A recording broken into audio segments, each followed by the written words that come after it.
والمتقدمين الصالحين في هذا المجلس وفي هذا المسجد ولمن أوقف ولمن تصدق ولمن عمر هذا المسجد وهذه البلد بالخير والشر لكن من يجيب الوعي أمواتنا وأمواتكم كل المسلمين أجمعين ولمن لا ذاكر ولمن لا زائر ولا الدين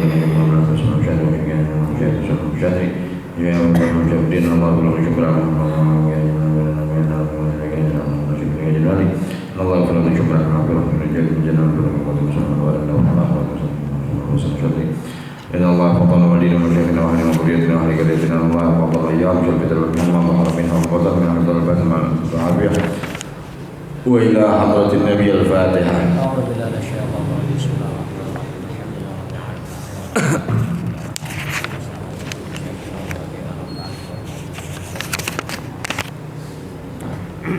بسم الله الرحمن الرحيم. الحمد لله رب العالمين والصلاة والسلام على سيد المرسلين سيدنا مولانا محمد وعلى آله وصحبه والتابعين والتابعين لهم بإحسان إلى يوم الدين. أما بعد قال شيخ المؤلف رحمه الله تعالى ولمن نفعنا به وبركة علومه وبكم في دارنا آمين اللهم آمين.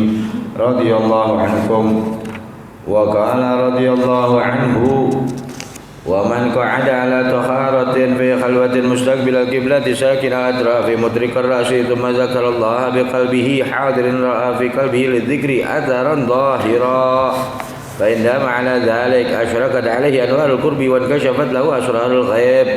وأفضل الذكر ما كان بالقلب واللسان وذكر القلب أن يكون حاضرا فيه معنى الذكر الذي يجري على اللسان كالتقديس والتوحيد عند التسبيح والتهليل. والأفضل للذاكر من الإسرار والجهر بالذكر والقراءة الأصلح منها بقلبه إلى آخر والله أعلم. Alhamdulillah, syukur nikmat kepada Allah SAW pada Nabi kita Muhammad sallallahu alaihi wa alihi wasallam. Melanjutkan bahasan kita di dalam kitab Al-Imam Al-Haddad radhiyallahu anhu yang berjudul Risalatul Muawanah di dalam bahasan berzikir. Kata Syekhul Mu'allif radhiyallahu an, barang siapa di antara kita yang duduk di dalam kondisi bersuci, artinya suci dari hadas kecil ataupun hadas besar. Barang siapa yang duduk dalam kondisi suci fi khalwatin, di dalam kesunyian, baik di dalam kamar atau di dalam rumah tapi seorang diri, atau juga di tempat-tempat tertentu yang mana sunyi. Dia duduk dalam kondisi suci di tempat yang sunyi, mustaqbilal qiblati, dia menghadap ke arah kiblat, sakinal atrafi, dia punya anggota badannya tenang, nggak ada gerakan-gerakan main-main, nggak ada gerakan bercanda, nggak ada gerakan-gerakan yang mengganggu konsentrasi dia di dalam berzikir. Mutrikar ra'si, dia tundukkan dia punya kepala, artinya gambaran dia tunduk kepada Allah Subhanahu wa ta'ala.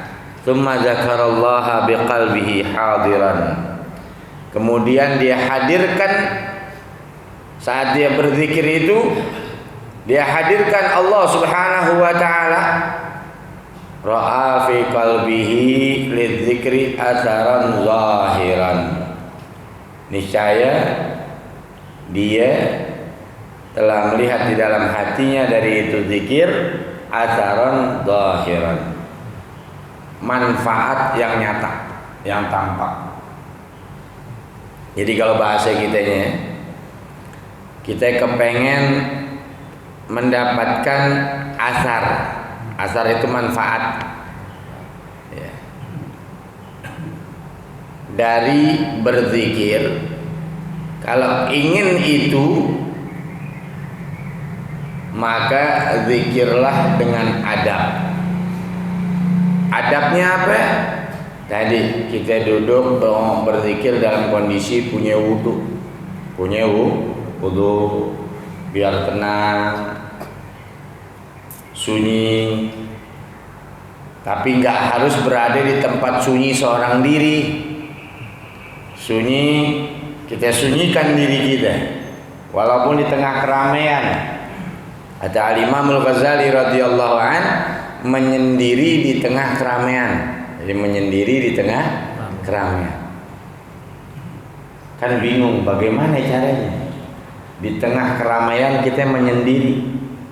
Ya itulah mujahadahnya orang-orang soleh, riyadhatun nafasnya orang-orang mulia. Mereka mengolah jiwanya sehingga mereka masih tetap asyik bersama Allah dan mengingat Allah walaupun fisiknya di tengah keramaian. Jadi walaupun tampak keramaian, tetap bersosial, tetap berkomunikasi, tetap berinteraksi dengan manusia, tapi hatinya nggak luput. Dia berusaha ingat Allah. Nah, orang kalau udah begitu, kata Imam Haddad radhiyallahu an, ntar zikirnya dia akan tampak di mana? Di lahiriahnya. Hasil dari zikir dia akan Allah tampakkan. Fa indama ala dzalika asyrakat alaihi anwarul qurbi. Kalau terus menerus dia berupaya seperti itu, maka akan Allah tampakkan cahaya-cahaya kedekatan kepada Allah. Wan kasyafat lahu asrarul ghaibi, maka terbukalah tadi yang gaib. Jadi nggak perlu dia belajar ilmu teropong lagi. Gak perlu dia belajar ilmu-ilmu macam-macam. Karena apa? Dengan zikir dia yang benar-benar berusaha fokus kepada Allah, hanya mengingat Allah dan dengan adab kepada Allah, maka Allah yang akan bukain asrarul ghaib, rahasia-rahasia kegaiban. Yang dimaksud gaib di sini yang nggak kelihatan. Bukan berarti gaib urusannya sama setan, itu namanya uka-uka. Lain urusan ini mah. Jadi Allah bukakan itu asrarul ghaib. Sampai nantinya seseorang itu dia nggak tahu, sampai dia bingung yang dia ucapkan itu dari mana, karena Allah yang kasih, Allah yang gerakkan. Karena itu pengetahuannya dari Allah langsung. Dia berkata, perkataannya benar sesuai dengan syariat, tapi dianya juga bingung karena dia nggak akan mengatakan hal itu karena dia belum dapatkan itu. Jadi itu rahasia-rahasianya Allah Subhanahu wa Ta'ala, di mana tadi semuanya kita dalam kendali Allah, agar kita bertambah yakin lagi dengan maha kuasa dan maha mengaturnya Allah Subhanahu wa Ta'ala. Jadi berusaha ketika kita berzikir, baik membaca Al-Quran ataupun membaca kalimat-kalimat zikrullah yang lain, duduklah menghadap ke arah kiblat dengan apa? Dengan posisi suci, dalam keadaan suci, tenangkan kita punya hati dan hanya kita mengingat kepada Allah Subhanahu wa Ta'ala. Duduk menggunakan adab kepada Allah, artinya dengan apa? Menenteramkan anggota badan kita dan tundukkan kepala kita kepada Allah Subhanahu wa Ta'ala. Berikutnya wa afdalu dzikri maka nabil qalbi wal lisani. Ini yang dibahas oleh Al-Imam Nawawi Ad-Dimishqi radhiyallahu anhu. Begitu juga ulama yang lain di dalam kitab-kitab tentang bahasan zikir. Zikir itu ada 3 tingkatan. Ada yang pertama berzikir dengan lisan dan hati bersamaan. Lisan mengatakan Allah, hatinya pun bareng Allah. Bukan habis lisan terus hati, bukan. Tapi bersamaan. Allah, Allah, Allahu, Allahu, Allahu, Allahu. Nah, itu tingkatan zikir yang paling pertama, yang paling tinggi, di mana seorang manusia mengingat Allah Ta'ala dengan lisan dan hatinya secara bersamaan. Wa dzikrul qalbi ayyakuna hadiran fihi ma'na dzikri. Bagaimana maksudnya tadi zikir dengan hati? Menghadirkan makna zikir yang alladzi yajri 'alal lisani, yang terucap dari lisan kita. Kita lagi nyebut misalnya ya Rahman. Nah, apa artinya? Yang Maha Pengasih. Hadirkan itu sifat Allah tadi yang Maha Pengasih di hati kita. Saat mulut kita baca ya Rahman, ya Rahman, di hati kita wahai Zat yang Maha Pengasih. Tapi bukan mengartikan makna daripada zikir yang kita baca. Jadi sambil berharap penuh kasih sayangnya Allah Ta'ala, kita baca ya Rahman, ya Rahman, ya Rahman, ya Rahman. Berbeda dengan kita berzikir hanya apa? Sebatas lisan. Ya Rahmanu, ya Rahman, ya Rahmanu, ya Rahman. Agak mantep di kuping kita dengernya. Karena apa? Kencang di lisan. Tapi berbeda kalau kita mau menghadirkan makna zikir tersebut di dalam hati kita saat kita membaca. Mau baca cepat, mau baca pelan, mau baca sedang, tetap akan menjadi nikmat. Karena apa? Kita menghadirkan hati kepada Allah. Jadi bukan cuma lisan kita yang kita ajak mengingat Allah, tapi hati juga kita ajak. Jadi kata Imam Al-Haddad radhiyallahu anhu, ya, afdalnya zikir ini dengan hati dan lisan. Apa maksudnya dengan hati? Menghadirkan makna zikir yang dibaca dengan lisan kita. Kat-taqdisi wat tauhidi inda tasbih wat tahlil. Sebagaimana ketika kita mengucap subhanallah, ketika kita bertasbih, maha suci Allah. Berarti hilangkan semuanya, semuanya hilangkan yang di alam semesta. Nggak ada yang suci, yang maha suci adalah Allah. Subhanallah, subhanallah, subhanallah, subhanallah, subhanallah. Bisa cepat kalau udah biasa. Wah, kalau begitu sih zikir begitu kelamaan karena kita belum biasa. Subhanallah, kita pikirin suci Allah, subhanallah. Udah lama, itu jam 7 baru kelar kita zikir. Tapi apa? Biasakan. Bisa cepat. Jadi segala sesuatu tergantung pembawaan. Kayak kita berkendara, bawa motor, bawa mobil, yang biasa kenceng dan memang dia udah biasa, feelingnya udah Allah kasih dapat.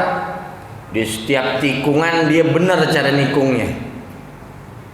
Tapi ada orang bawa kendaraan kenceng, cuma nekat, feelingnya belum dapat, ngebut doang seruntulan, gitu.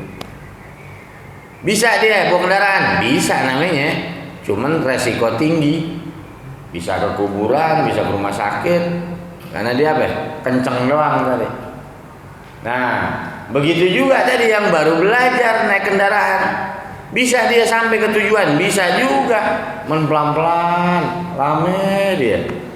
Jadi ntar kembali kepada kebiasaan kita.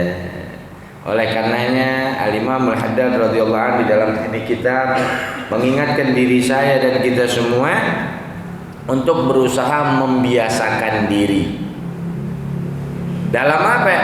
Dalam berzikir, dalam mengingat Allah Subhanahu wa ta'ala. Ya ayyuhalladzina amanu dzkurullaha dzikran katsiran wasabbihuhu bukratan wa asila. Dalam ayat yang lain lagi, fadzkuruni adzkurkum washkuruli wala takfurun. Suruh ingat Allah biar banyak di pagi hari, petang hari. Suruh ingat Allah Subhanahu wa ta'ala. Allah pasti ntar akan mengabulkan hajat-hajat kita. Kalau dibilang fadzkuruni adzkurkum, ingatlah kalian akan Allah Subhanahu wa ta'ala, pasti Allah akan mengingat kalian. Apa maknanya? Saat kita punya hajat, kata ulama di dalam mengartikan apa? Mentakwilkan hadis Rasulullah SAW yang menjelaskan bahwasanya orang-orang dari manusia yang beriman, yang mendekatkan dirinya kepada Allah Subhanahu wa ta'ala dengan ibadah-ibadah yang sunnah, maka Allah jadikan apa? Pendengarannya pendengaran Allah. Apa maknanya? Kata sebagian ulama di dalam kitab Majalisus Saniyah, Syekh Ahmad Hijazi Al-Fushani radhiyallahu an menjelaskan, ada sebagian ulama mentakwilkan maknanya Allah akan lebih cepat mengabulkan hajat dia dibandingkan cara kuping dia, telinga dia mendengar suara. Itu pemaknaannya katanya. Barang siapa yang taqarrub ilallah dengan ibadah yang sunnah, maka pendengarannya pendengaran Allah, penglihatannya penglihatan Allah, tangannya tangan Allah, kakinya tadi kaki Allah. Apa maknanya? Nah, ada sebagian ulama tadi di dalam kitab Majalisus Saniyah menjelaskan demikian. Jadi maksudnya apa? Allah lebih cepat, artinya apa?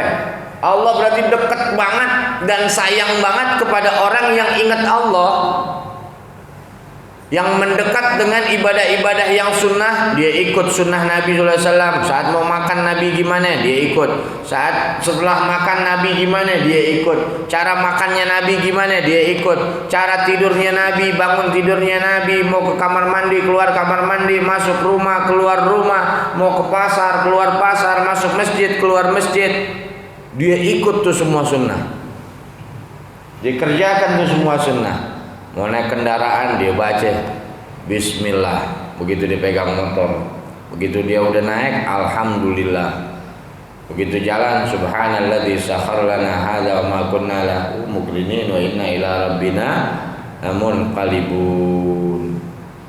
Lalu baca lagi Alhamdulillah, Alhamdulillah, Alhamdulillah 3 kali.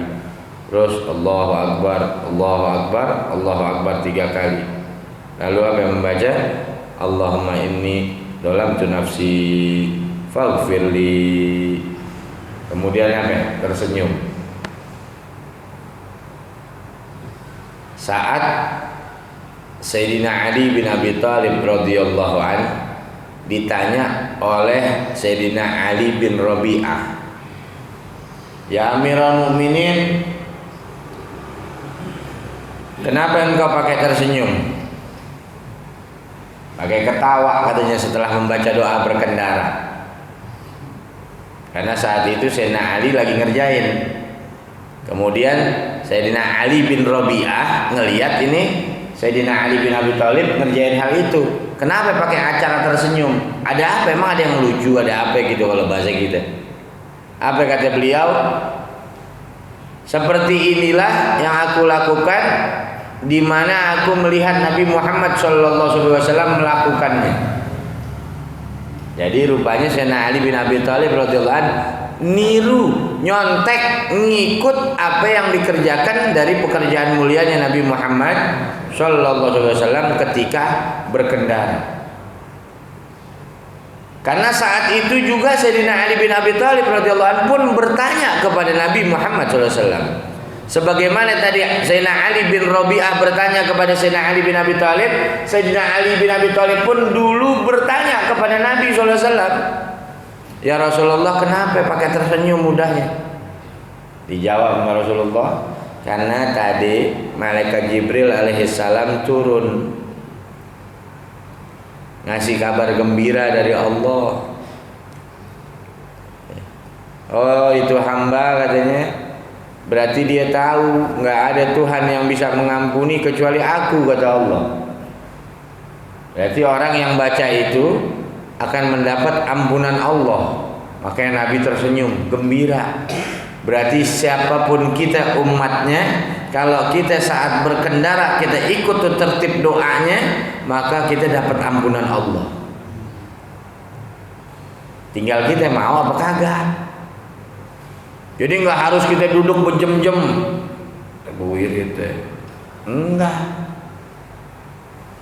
Walaupun tadi ada waktu-waktu tertentu yang harus kita duduk, artinya di dalam berupaya mendekatkan diri kepada Allah dengan membaca zikir-zikir. Baik zikir tauhid, la ilaha illallah, la ilaha illallah. Ini Imam Al-Haddad radhiyallahu an, di antara dawamannya zikir tauhid tadi, la ilaha illallah, tidak kurang dari 1000 setiap hari. Kecuali di bulan suci Ramadan setiap harinya 2000 dari kalimat la ilaha illallah. Itu baru la ilaha illallah doang. Belum yang lainnya. Salat sunnahnya di pagi hari 200 rakaat, di malam hari 200 rakaat. Ya. Jadi asal ngeliat masjid dimampir, diisi kolamnya, kemudian di salat sunnah 2 rakaat. Jalan lagi ngeliat masjid mampir, isi kolamnya, salat sunnah 2 rakaat.